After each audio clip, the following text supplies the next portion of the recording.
La salvación en Cristo Jesús. Queridos hermanos, para entrar en este tema maravilloso, quisiera empezar haciendo un brevísimo recuento del tema anterior. Habíamos visto el pecado y quisiera hacerlo con una pregunta. ¿Cómo quedamos después del pecado? Pues la respuesta es bastante trágica, ¿verdad? Porque así es el pecado. Pues quedamos fuera del plan creacional de Dios, imposibilitados de liberarnos del yugo de Satanás, inclinados hacia el mal, heridos en nuestra naturaleza humana, privados de la gloria de Dios para toda la eternidad. Pero después de ver toda esta realidad tan triste, hermano, hoy quisiera compartir contigo algo hermoso. Quisiera anunciarte que esta situación no es el final, que Dios ha tenido misericordia con nosotros, los hombres desviados, los hombres que hemos pecado, que Dios ha decidido salvarnos, sacarnos de esta situación de pecado, esta situación de desnudez, de vacío interior, que hemos perdido la divinidad en nuestro ser. ¿Y cómo lo va a hacer? Pues solo a Él se le pudo haber ocurrido, porque para nosotros era imposible, para nosotros es imposible. Pues lo triste del pecado es saber que nosotros no podemos solucionar el problema. Tú y yo no podemos ofrecer a un Dios un rescate, decirle, Señor, bueno, aquí está la compensación por mi pecado. No. Y ni siquiera a lo largo de la historia de la humanidad lo hemos intentado. Siempre nos hemos quedado al margen, alejados de Dios, cargando con las consecuencias del pecado de nuestros primeros padres. Y aquí estamos, con una humanidad desviada que no hace nada por salir de sus errores.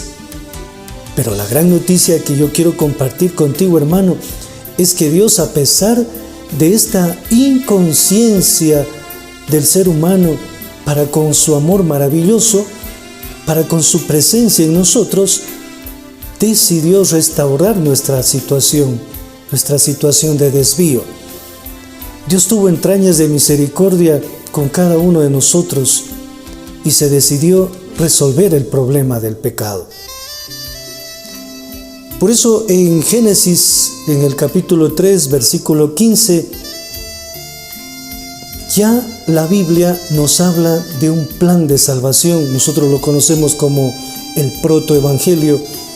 Pues nos dice el Señor: enemistad pondré entre ti y la mujer, entre tu linaje y su linaje. Él te pisará la cabeza mientras acechas tú su talón. Este es el primer anuncio de salvación del que nos da cuenta la Sagrada Escritura. Pues en el mismo instante de la caída del ser humano, en la rebeldía del pecado, Dios no lo abandona, sino que diseña este plan para rescatarlo. Dios se propone corregir todas las consecuencias nefastas de esta desviación y así devolvernos su vida divina que perdimos. ¿Cómo lo hace? De dos maneras. La primera, Dios Padre encarna en nuestra naturaleza humana a su Hijo. Vamos a leer esta cita bíblica en el Evangelio de San Juan, el capítulo 1. Nos dice así la palabra de Dios: en el principio existía la palabra, y la palabra estaba con Dios, y la palabra era Dios. Y la palabra se hizo carne y puso su morada entre nosotros, y hemos contemplado su gloria, gloria que recibe del Padre como Hijo único, lleno de gracia y de verdad. Él se dispuso a dar una solución definitiva a esta terrible desgracia del ser humano en su existencia, pues decidió hacerse hombre.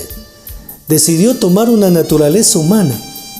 Era lo único que le faltaba a Dios, porque Dios lo tiene todo abarcado en su ser, porque es un ser perfecto, ¿verdad? Pero esto de encarnarse de hacerse hombre sin dejar de ser Dios, eso no lo tenía. Nos había creado a nosotros a su imagen y semejanza, sí, pero Él no tenía una naturaleza humana. Pero viendo Dios nuestro extravío, viendo nuestra miseria, decide hacerse como tú, como yo. ¿Y quién lo va a hacer? Nosotros sabemos que en el ser de Dios hay tres divinas personas: Padre, Hijo y Espíritu Santo. Pues el Padre va a enviar a su Hijo y le va a decir: tú serás el hombre. Y lo envía a que tome una naturaleza humana en el vientre de una doncella que el Padre Dios se ha preparado. Sí, en el vientre de María. Y para hacerlo, el Padre por primera vez, por única vez, el Padre, que siempre ha lanzado su mirada fecunda sobre su propio ser, y al hacerlo engendra en su interioridad a su Hijo que es la expresión, que es la palabra de lo que Él está contemplando, ahora por primera vez va a lanzar su mirada fecunda sobre una criatura muy especial, creada en la presencia de Él, repleta de sabiduría, inundada de su palabra y poseída totalmente de su Espíritu Santo.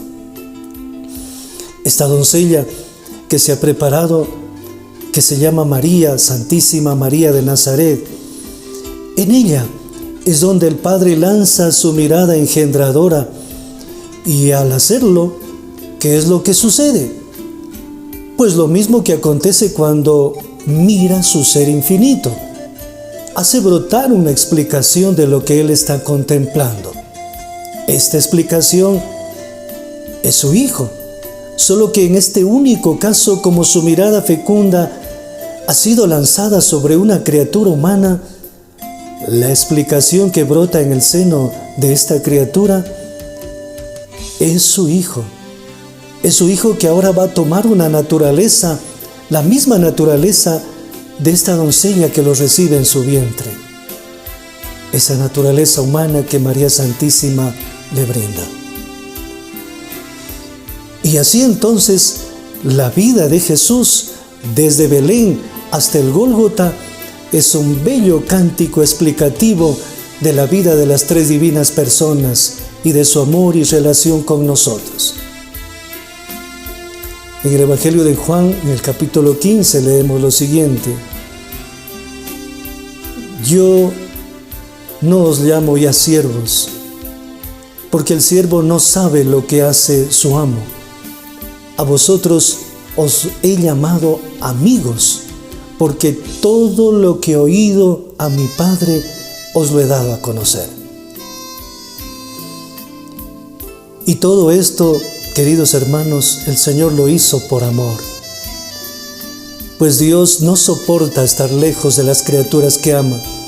Por eso se encarnó, asumiendo toda nuestra realidad humana, pues nos dice la Sagrada Escritura: pues no tenemos un sumo sacerdote que no pueda compadecerse de nuestras flaquezas, sino probado en todo igual que nosotros, excepto en el pecado. Pues acerquémonos por tanto confiadamente al trono de la gracia, a fin de alcanzar misericordia y hallar gracia para una ayuda oportuna. Asumió todas nuestras limitaciones humanas y vivió plenamente nuestra vida con su grandeza y su miseria. Lloró, cantó, se sintió solo y abandonado, traicionado por su amigo íntimo. Se llenaba de gozo, esperanza, experimentó el pavor, la angustia, admiraba los campos, el cielo, los animales, pero sufría hasta la lágrima la dureza de su pueblo. Al hacerse hombre, unió en sí mismo en una sola persona toda la vida del hombre y toda la vida de Dios. En Jesús, queridos hermanos, están fundidas dos naturalezas: la humana por ser hijo de María y la naturaleza divina por ser hijo de Dios. por ser el Hijo primogénito de Dios. La ruptura entre Dios y el hombre, originada por el pecado de nuestros primeros padres, quedó unida para siempre en Dios hombre, en Jesús. Jesús es el Emmanuel, el Dios con nosotros. Este Dios hombre destrozó y suprimió las raíces del pecado. Con su resistencia pacífica murió toda violencia. Con la entrega de todo lo que tenía, murió el afán de las riquezas y la ambición de poder. Con su impotencia murió el deseo de dominio, el deseo de poder terreno. Con su sumisión al Padre murió la independencia y rebeldía frente a Dios. Con el abandono en manos de su Padre murió toda confianza, seguridad terrena. Con el perdón a sus verdugos murieron los odios, rencores, resentimientos. Con su confianza murió toda desesperación y angustia. Con su entrega murió todo egoísmo. Es decir, hermanos, Jesús vivió toda la vida humana en toda su plenitud y riqueza, enseñándonos así la verdadera dimensión del ser creado a imagen y semejanza de Dios. Pues Jesús le da el verdadero sentido a esta existencia humana, posibilitando de esta manera que el ser humano pueda volver a vivir el plan creacional y armónico de Dios. Este plan maravilloso que es vivir en armonía con Él, vivir en armonía con Dios. Cito como ejemplo el ladrón arrepentido. Evangelio de San Lucas en el capítulo 23, versículo 39 al 43. Nosotros sabemos que el Señor le dijo al ladrón, al buen ladrón: hoy estarás conmigo en el paraíso. Se restauró esa armonía con nosotros mismos. Cito como ejemplo la mujer adúltera que se encontró con el amor de Cristo y el Señor le dice: vete y no peques más. La armonía con los hermanos. Como ejemplo cito el rico Zaqueo en el Evangelio de San Lucas en el capítulo 19, versículo del 1 al 10. Cuando se encuentra Zaqueo con el amor de Dios, que se autoinvita a su casa, ¿qué le dice Zaqueo después? Señor, daré la mitad de mis bienes a los pobres, y si en algo defraudé a alguien, le devolveré 4 veces más. Se restauró también la armonía con la naturaleza. Recuerden aquello que nos cuenta el Evangelio de San Mateo en el capítulo 8. ¿Quién es este que hasta los vientos y el mar le obedece? También encontramos en el Evangelio de Mateo, recuerden en el capítulo 14, los que comieron eran 5,000 hombres sin contar mujeres y niños. El Evangelio de San Mateo nos cuenta en cambio, Jesús y Pedro caminaban sobre el agua. En Juan, en el capítulo 2, encontramos que el agua se transforma en vino en aquellas bodas de Caná. El Evangelio de San Juan, en el capítulo 21, nos cuenta que hubo una pesca milagrosa hecha por la sola palabra de Cristo Jesús. Luego tenemos en el Evangelio de San Mateo, también en el capítulo 21, la higuera seca. En fin, el Dios hombre manifiesta su dominio, señorío y el sometimiento de la naturaleza a sus leyes que la rigen bajo la plena autoridad como su creador y como su Señor. Nos enseña con ello la finalidad de la naturaleza para con el ser humano. 2. Jesús nos salva con su muerte y resurrección. ¿Por qué Jesús, para salvarnos del pecado, tuvo necesariamente que morir? Recordemos lo que nos dice la palabra de Dios. en Génesis 1, versículos 16 al 17. Y Dios impuso al hombre este mandamiento: de cualquier árbol del jardín puedes comer, mas del árbol de la ciencia del bien y del mal no comerás, porque el día que comieres de él, morirás sin remedio. Por eso es que Jesús, necesariamente para salvarnos de esta sentencia eterna que alcanzó a todos los seres humanos, tuvo que entregarse a la muerte para pagar así, con el precio de su vida, la ofensa gravísima del pecado.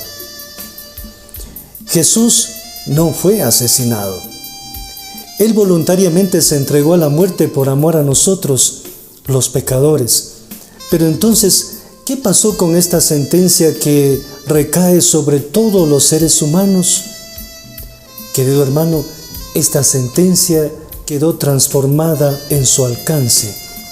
Esto es, de muerte eterna pasó a ser una muerte temporal. Restauró de esta manera Jesús el deseo eterno de Dios Padre de que el ser humano viva sin experimentar la corrupción. Recuerda lo que dice el libro de Sabiduría en el capítulo 2, versículo 23-24.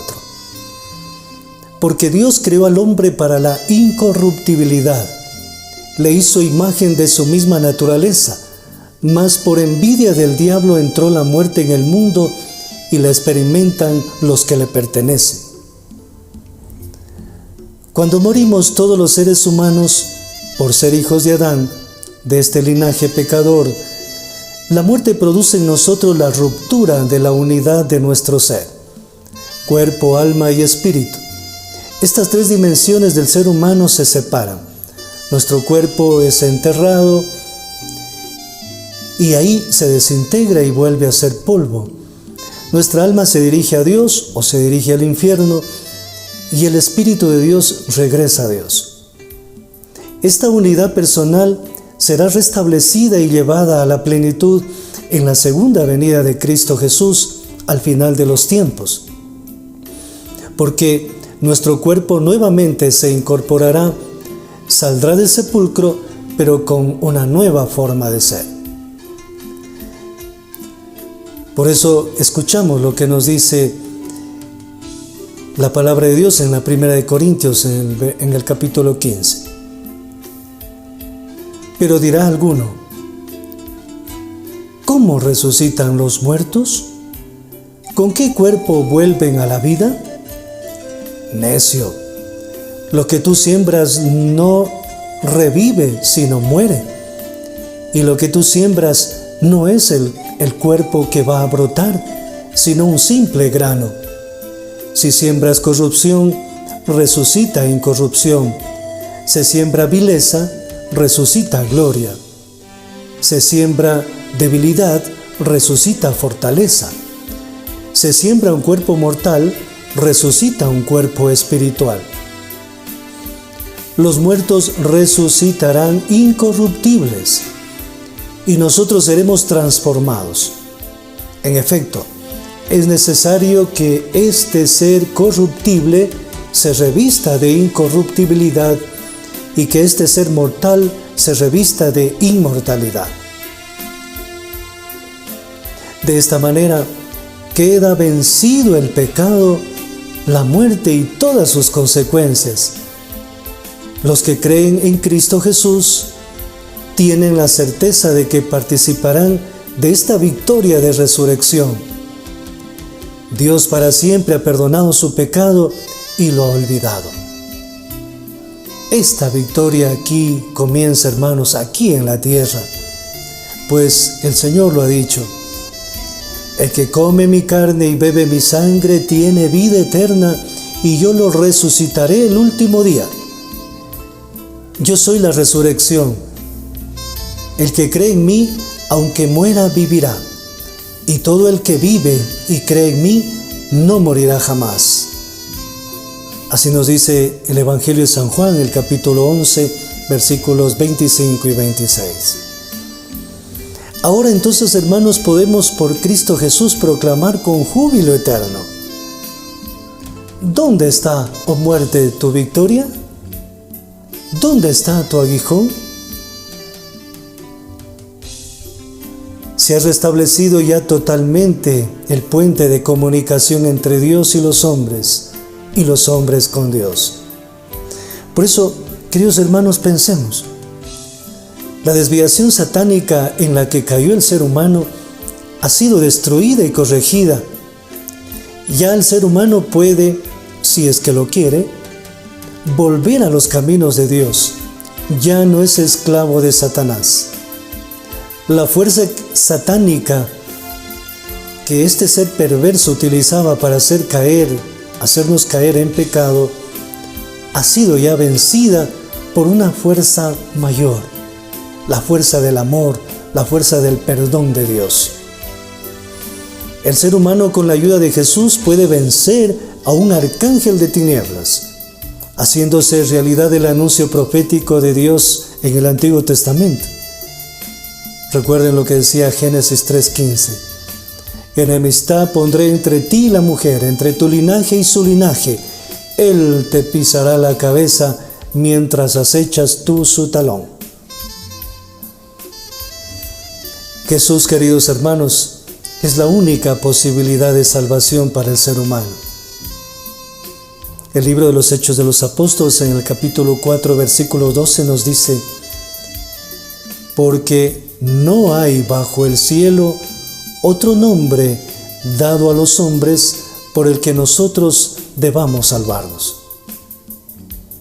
El Evangelio de San Juan nos repite con mucha fuerza en el capítulo 14: yo soy el camino, la verdad y la vida. Nadie va al Padre sino por mí. La salvación ya está realizada hace más de 2000 años.